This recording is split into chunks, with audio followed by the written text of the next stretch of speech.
মাহফুজ কাকে আপনি বাংলাদেশে পুরো মানে তার সবচেয়ে প্রিয় ব্যক্তিকে কার কাছ থেকে সে ফিড মানে কে তাকে ফিড করে, আপনি কি সেই নামটা জানেন? এটা হচ্ছে ফরহাদ মজহার।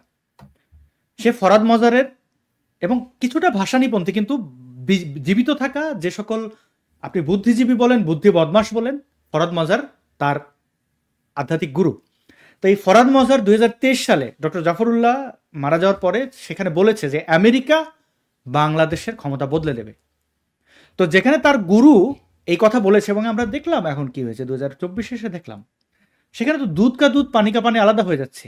সে বলতে চাইছে ভারত কেন, ভারত আমাদের এই যুদ্ধে ইনভলভ হয়েছে কখন? 8 মাস পরে।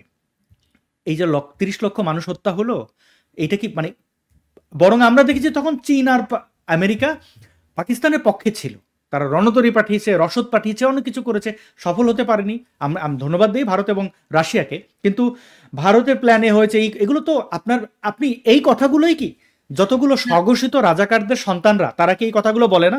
আপনি সাইদের সন্তানদের কথাগুলো পড়েন, গোলাম আজমের সন্তানদের কথাগুলো পড়েন, আপনি মাহফুজে কেন আপনি আপনি অবাক হচ্ছেন?